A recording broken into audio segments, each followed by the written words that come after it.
It's not in the face! Thank you.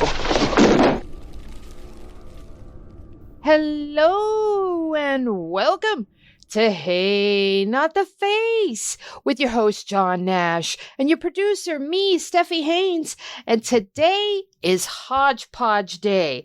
We've got a whole slate of stuff to talk about. But first, I'd like to remind everyone, subscribe, please. John will be going to the settlement hearing for the antitrust case this Thursday. Let's hook him up and help him get there without having to dip into his own pocket, because times are tough right now, and we don't want John to have to do this on his own. Let's all collectively give John a boost to go out there to the antitrust settlement hearing. Anyways, John, how the hell are you? Good. I got I leave on Wednesday. We have the hearing Thursday, so I will be there live during the hearing. I won't be on live. They won't let you in the court that way, but I will be there to witness it live, and then we will record afterwards what happened. So I am hoping, I am just praying that we have surprise witnesses, each more surprising than the last. I am hoping for last minute evidence being presented. I am hoping for twists and turns no one saw coming, even though technically you can't do that in this type of court procedure. But that's what I'm hoping for. I'm hoping for a lot of drama, expecting none of it though. But yes, I'm sure there'll be some interesting news coming out of it. Maybe not as exciting as I'm hoping for, but there will be something. I will be there. We will do it, like I said, a piece about it. If you're, as you've already mentioned, please subscribe, because that's what we're doing this for, is for you, the people, and the subscribers are what make us be able to do the extra effort, the extra energy, the extra step of actually going to Vegas and covering it. And no, people think, oh, John's just going to go have a good time. I'm staying downtown in the shitty hotel that's right next to the courthouse. I'm not going there to party. There's no I'm not on the Strip. John is totally going to party and going to gamble away whatever he has left over. It will all be gambled away. He'll be drinking Mad Dog 2020 in the bushes by 4 a.m. No, there's not. Well, I mean, I'm not going to say never, but I am not. I didn't book a room in the Strip. I booked, I can't remember, I'm at the D or something. One of the ones that are not like the glamorous hotels, but it's the one that's walking distance to the courthouse. I figured I'm going to be there coming in the day before, going because it's in the morning, the next morning, going to go to that, record, talk to whoever I can, and then get the hell out of Vegas, because Vegas is fun. I've already been to Vegas this year. It's fun once a year for like 2 nights, and that's all I can take. And I've already done that, so I don't need to do it again this year. Quick question. Courthouse down on the Strip, right? No, the courthouse is close to downtown. It's which one is the one that I went to get my marriage license? Because we went to a courthouse. It was like at the end of the Strip, not too far from the little white wedding chapel where we got married the next day. Well, I'm sure the marriage licenses are being done by the state, so that's got to be a state courthouse. It can't be the federal government doesn't issue marriage licenses. Okay. I was just curious if it was the same one. Yeah. No, it's not. It's not the same one, unless they made you walk through security before you got married. Nope. Okay. None of that. Not the same one. None of that at all. All right. So before we move on, tell everybody what this hearing is for. Like, what exactly are they doing Thursday? Oh, I should have mentioned that, shouldn't I? Thursday. Well, I guess tomorrow, because we're recording this on a Monday. It comes out on a Tuesday. On the next day, I go to Vegas. On a Thursday is the hearing. The hearing is it's called the fairness hearing. And it's basically the final chance for everybody to go over the settlement claims, what's being the request of the settlement, to see if they agree with it and if the judge will approve it. Now, maybe it'll take a while afterwards, but I am hoping the judge will grant approval at the end of the hearing so we can report on that. But that's what it's called, the fairness hearing. People have the chance to voice their opinion, their opinion of the settlement. Of course, they were supposed to file any objection they had ahead of time, which no one did. So I do not know how many people are going to show up to actually argue against the settlement, since no one filed objections. Now, that takes me to my next question, because Carla Esparza filed an objection. what's going on with that? Because you just said no one filed an objection. So where does Carla Esparza / Lomelli, because, you know, her new name is Lomelli. Her married name is Lomelli now. Well, for Carla Lomelli, she did file an objection, but as I kind of questioned last week when it happened, I wasn't sure. I looked up into the rebuttal by the plaintiffs, their summary before the hearing, and it was filed a day late. It was supposed to be in by January 21st of 2025. It came in on the 22nd, so that 90-day window, it missed it by a day. So technically, she did not get her objection in a time, and she said in the objection she will not be present, so she cannot, personally voice her objection. So I guess I'll be on the lookout to see if anybody shows up. But theoretically, technically, what the judge asked is for people to submit objections ahead of time, and no one got it within the window. She's the only one that even mailed an objection that I saw, and that came in a day late.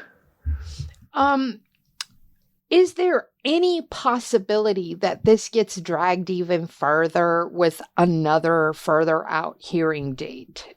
And if so, why would that be? There always is a possibility. There's a possibility that someone submits some sort of objection, or they submit an objection of some person show up, and for whatever reasons they couldn't do it writing before, and the judge allows it. That there's a possibility. It seems very, very, very unlikely.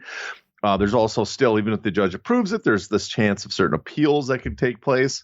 We'll see if, what happens there. But my guess, based on, I'm not a lawyer. I got to remind people I'm not a lawyer, but I talk to people about this. I have just a group of attorneys I'll constantly pester to ask questions that do do class actions or deal with antitrust.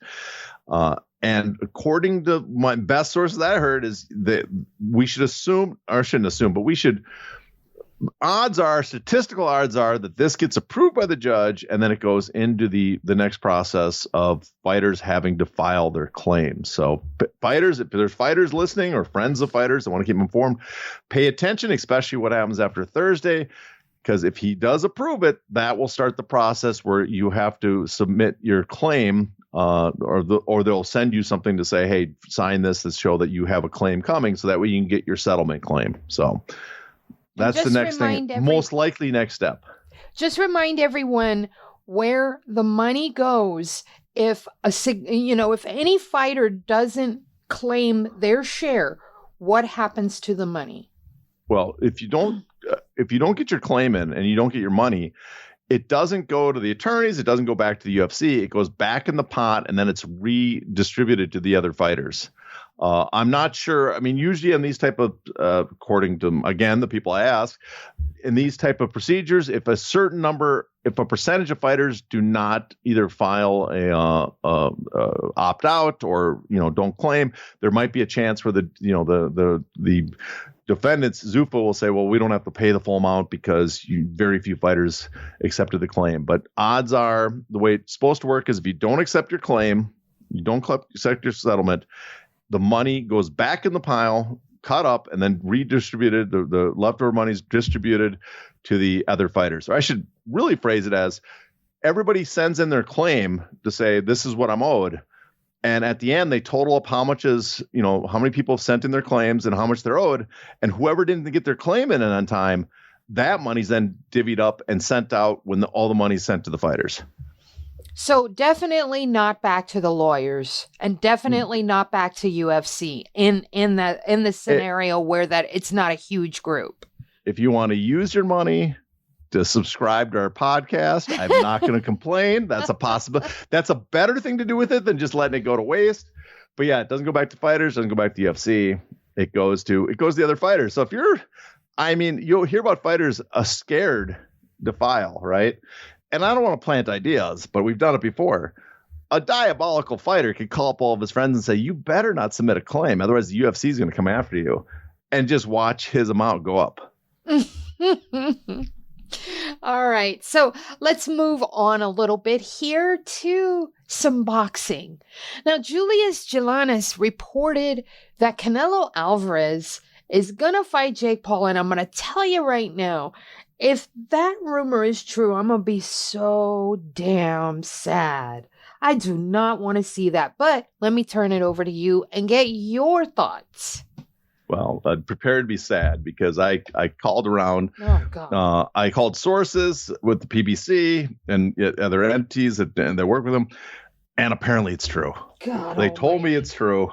It is true, which I was, a little surprised by. I thought, but I guess, like with Luka Doncic got traded by the Mavs to I know. the Lakers. It's that same feeling. It can't be true, but apparently it is. So unless they're trolling me, it's possible. There's some inside game trolling, but it is apparently true. So my thoughts are, I have complaints to Canelo, but really my complaints are to the sanctioning organizations because I can't blame fighters. Listen, they're prize fighters. They want to make as much money as possible. If Canelo can make a tremendous amount of money fighting Jake Paul, who's probably one of the easiest fight he's had since he was, first got into the pros his first year, good for him. The problem is that the sanctioning organizations have let him hold on to these titles without fighting David Benavidez, without having a mandatory match with over a year, I think now at super middleweight. He's basically got away without fighting the best in his weight class and still being called the champ. And that's, whose fault is that? It's really not Canelo's fault because, he's fighting whoever he can to make the most money. It's not the promoter's fault or his management, because their idea is they want to make as much money as possible, or as a manager, you want to have your fighter make the most money with the easiest fights possible, which, Jake Paul is. It's the sanctioning organizations whose job it is to uphold the guidelines for the title. They're the ones supposed to protect the title and protect the sport, put in air quotes of boxing, and they're failing. So that's my immediate thoughts is the sanctioning organizations. If anybody proves how bad the sanctioning organizations have been, it's Canelo Alvarez. Got a question for you then. With this possible fight, how do you think it's going to be promoted? Is it going to be MVP? Who's going to promote Canelo? How does this work? I'm bet it's a co-promotion. It's supposedly going to be through PBC. I'm betting MVP is going to be a co-promoter, a piece of it, as well as Canelo's promotional company, probably in Mexico. But PBC will handle the broadcast deal, the broadcast itself. PBC will do that. They already have an infrastructure there. PBC might probably bring in their own promotional arm, what they always do, to maybe handle the gate and the ticket sales, because they're better at this than better than Jake Paul. But Jake Paul did 18 million in Texas, but on a massive arena. But I mean, PBC, they've done multiple $20 million gates on Vegas casinos. I mean, Vegas arenas. So they are very good at maximizing ticket prices. So PBC I'm sure will be handling most of it, but on the record, you will have, involvement from Canelo's promotional company and MVP, Jake Paul's company. Who airs because it especially when they divvy up the revenue, I am curious as where it's going to be. Is it going to be on Amazon as a pay-per-view, or did they do such big numbers on Netflix? They're going to come back with another offer. I did not get word. I'm supposed to talk to some people tomorrow, but I did not get word of what the platform is. Okay. And do we know a location? Is it for sure Vegas? I have not heard of the location. Texas seems like a strong possibility too, because Canelo has a popular fan base and Jake Paul has done events there. But if I was going to guess, I'm going to think it's going to be Vegas, because you can get the most, the highest ticket prices are usually sold in Vegas. But again, I have not. All I got was confirmation that it's for real. A bunch of people said, "Yep, it's for real," and I couldn't tell if they were saying that happy that it was for real or they were sad it's for real. I'll tell you what, I'm sad. Listen, I feel like this is horrible for his legacy. I don't care that he has because someone tweeted to me when I made my post about how it was damaging to his legacy, and I hated the idea that it made me want to go incendiary. They said to me that in an interview he gave recently, he said he wanted to make the Billionaires Club amongst, there's some sports stars that have hit that level, but only one in boxing has done that, and that's Floyd. And he wants to either match or even go further than Floyd did. That's what somebody reached out and said to me. But I don't care. Canelo has generational wealth many times over. You once referred to what he has as an empire. So I'm looking at that and I'm thinking, why would you kill your legacy for a little bit more? And that's just my personal take. That's, I'm all for everybody getting their money, but come on, how much money do you really need? Jesus Christ. Well, I mean, again, it's prize fighting. It's an easy fight. That doesn't bug me. What really bugs me about him and his, like say, his legacy is the sanctioning organizations they've allowed him to remain like the undisputed champion for a long time without really defending that position against the top challengers. And that's, again, that comes back to the titles. The part of it was, if you want to fight whoever you want and make as much money and people are willing to pay for it, good for you. And it wouldn't hurt his legacy to take one joke fight and beat up Jake Paul for a ton of money. What hurts his legacy is he's been skipping the top challengers, the real challengers for the title, and still gets to walk around claiming himself the champ. Yeah. And they should have stripped him. They should have made mandatory challengers. They should have required that he defend it against certain people. And they didn't. They just find so many loopholes and rules to make sure he didn't have to ever defend against David Morrell or David Benavidez, especially David Benavidez at 168 when they were fighting at that weight. And and it's obvious. You look at it, he is. There's no way around it. He was ducking David Benavidez, and they let him duck him, and that's my big problem. It's frustrating because I wanted people to deserve a chance, but my major complaints again are directed to the sanctioning organizations. They're not doing their job. They're the guys. Their position is they're supposed to be the people that kind of uphold the sporting nature of boxing. That the titles are being defended. That the top person holds the belt, and they're defending it against noteworthy, honest challengers, the real top challengers, and they're letting Canelo just because the fee they get as a sanctioning fee they get from them, the amount they get there, they let them just walk all over the whatever fake guidelines they have. But you made my point for me by saying he's not fighting the best competition, blah, blah, blah. This just is another blight on his legacy. His legacy is already taking a hit by dodging David Benavidez and taking fights that, my next question says it all. Canelo is also supposed to fight Bud Crawford later in the year. Come on. I get this one doesn't bother me anywhere near as much as Jake Paul, but Bud Crawford fights at 147. Why are we making this fight? I understand money, but still, I just feel like, his legacy is taking hit after hit, and Jake Paul is a big one in my opinion. But I understand where you're coming from too. So, and I always defer to you. So. Well, part of it, again, it wouldn't be, neither of those fights would be so offensive if he was, because again, he's holding all the belts at 168. If he was defending against respectable challengers in between those fights, I remember Muhammad Ali fought Inoki in a joke match, and everybody made a big deal about that. Oh, he fought just a money grab joke. But during that time, if I remember right, I can't remember the exact. I think he was fighting it was within a 12-month span of that. He fought Joe Frazier for the third time, and he also fought Ken Norton around then. So you're talking, really tough challengers within a span of 12 months of that joke fight, where this is, bad match versus bad match versus bad match. So it's, nothing very respectable about this. Again, I would be more forgiving if he was fighting like David Benavidez, then Bud Crawford, and then he fought Morrell at 168, and then he was taking on Logan Paul. It's like, okay, you're doing your money grabs, but you're legitimately defending your title against a legitimate challenger in between. That was Jake Paul, not Logan Paul, for those out there. They're both the Paul brother. You can replace one for the other. Who can tell the difference? Now, how much could Canelo make this year off of those two fights? A tremendous amount of money. They were, he was claiming to fight Benavidez. He wanted 150 to 200 million. A big question will be where it's going to be held.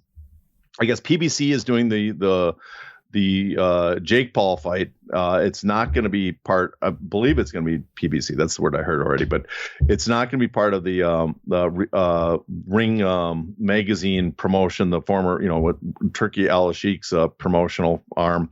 That's the Bud Crawford. So it's going to be an upside percentage. I'm going to guess, and it depends if it's on Netflix, but you got to imagine it's going to be in the ballpark of 80, 90 million minimum, right? For both of those, probably up to 100 or over. I mean, it seems very plausible that he will eclipse 200 million this year. And it might be much higher. It might be 250 or so. I don't see it.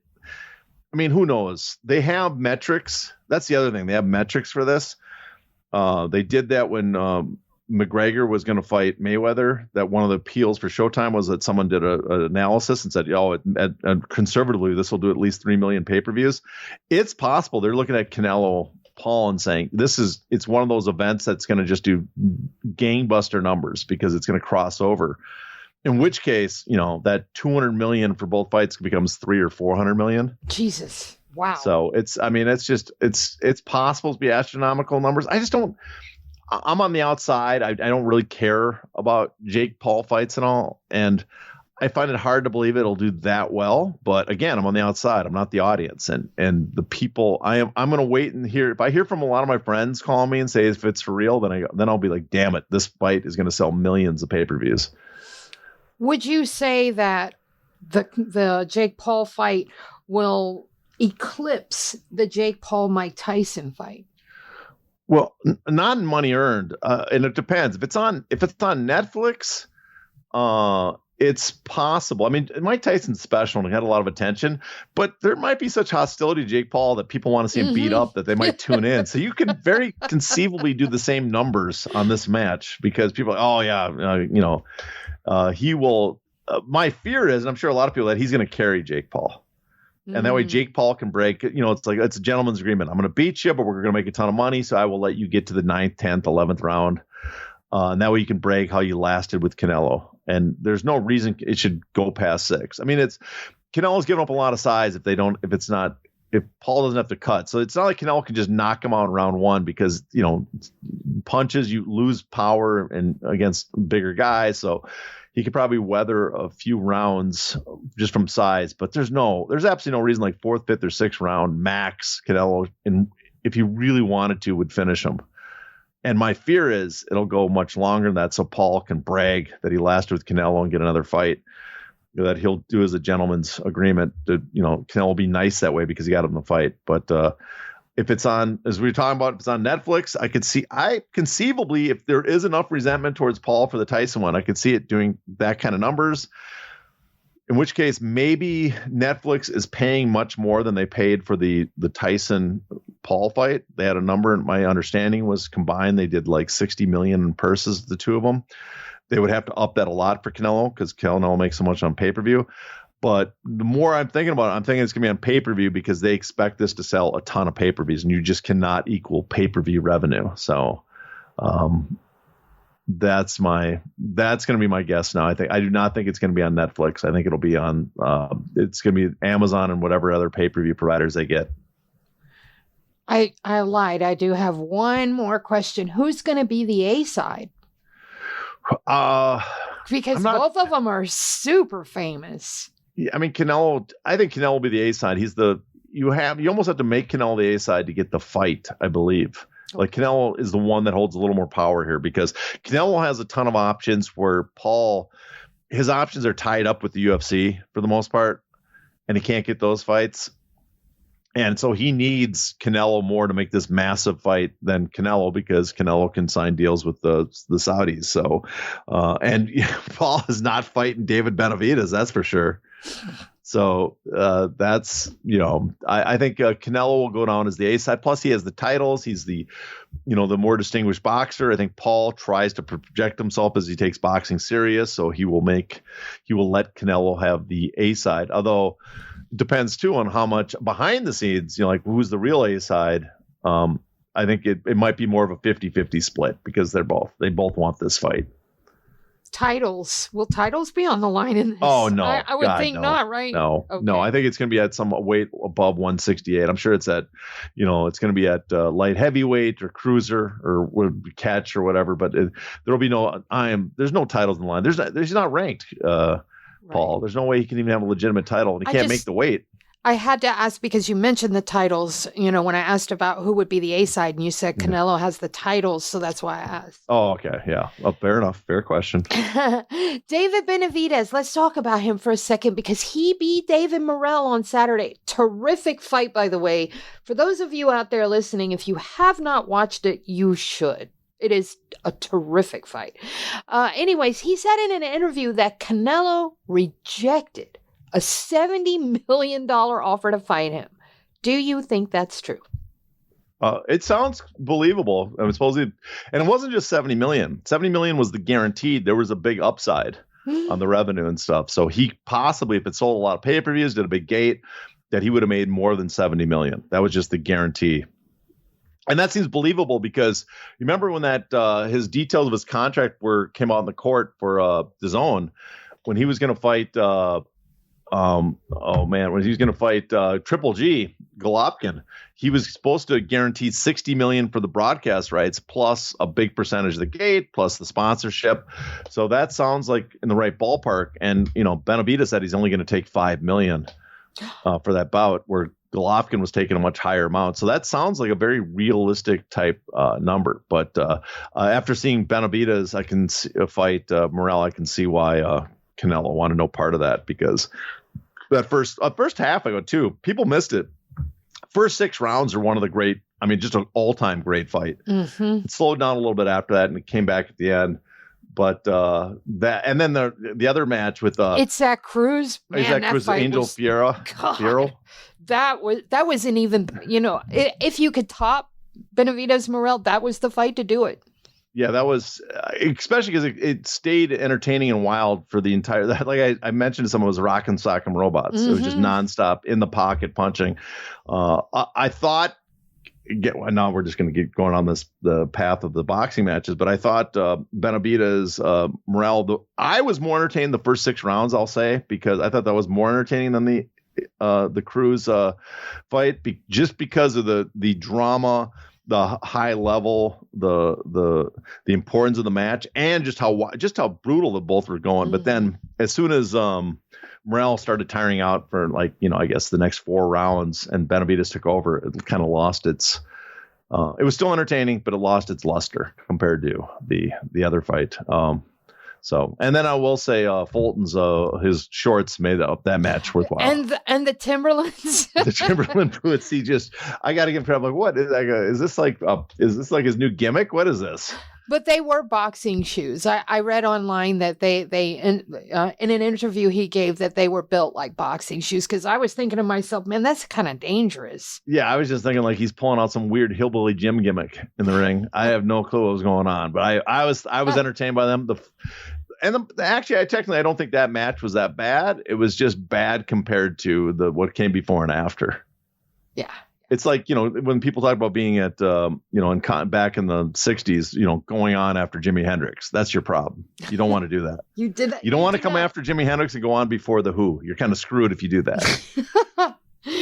All right. So we're going to switch gears again here, folks. Dana White right now. Let's talk about him because he has been making the rounds. He went on Piers Morgan's show. And he went on Tucker Carlson's show, and that's the one we're going to talk about here because he was giving lots of defensive postures of free speech. He said something to the effect that free speech needed to be defended to the maximum of their ability, and that it was important to defend even bad things in free speech, hate speech, whatever, because, and I quote, it's a slippery slope. Do you agree with that position?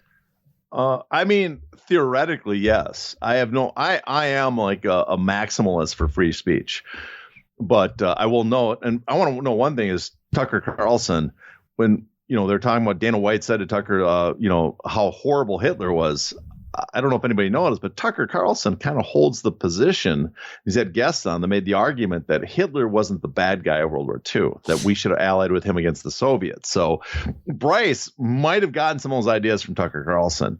But to get back to Dana White, I am a maximalist. I mean, you should be allowed to say whatever you want. Now, where I draw the line is that the problem is you're basically arguing, Dana, your position is it's not that you have the right to say it, it's that you have the right to have it, that message spread to everybody. And that's where I very much disagree. There's no right.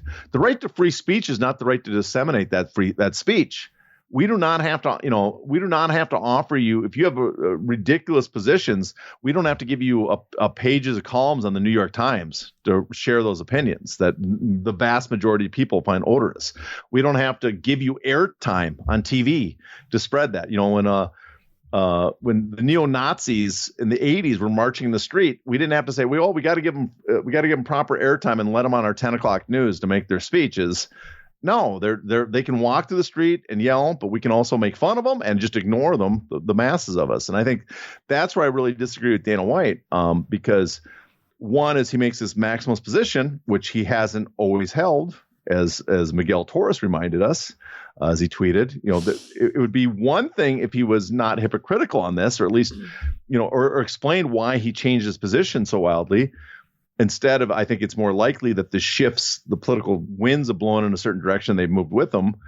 That's one thing. And the other thing is, again, it used to be, again, we're older, and I just remember a different era, that we had free speech and people could, talk about the Nazis and talk about all their conspiracy theories about the Jews and the blacks and the Masons, whatever. But they would do it on a soapbox on the corner of a street like a crazy person they are. And we didn't give them, an app nowadays, what we use, that the algorithm says, oh, this pisses people off. Let's spread this as much as possible. Let's give this crazy person's message as wide a reach as possible. And that's my problem right now, is there's no right to have your message spread to as many people as possible. Do you think that Dana's free speech absolutism right now might mean that they won't be staying with ESPN and by virtue of that Disney? Now, I say this because in 2021, Disney fired Gina Carano from The Mandalorian for making Holocaust denial tweets, for comparing the treatment of Republicans to the treatment of the Jews in the Holocaust, just a variety of kind of odious things. So what's your take on that? To access the bonus content of this episode, you must be a paid subscriber. To do that, go to heynottheface.substack.com and subscribe today.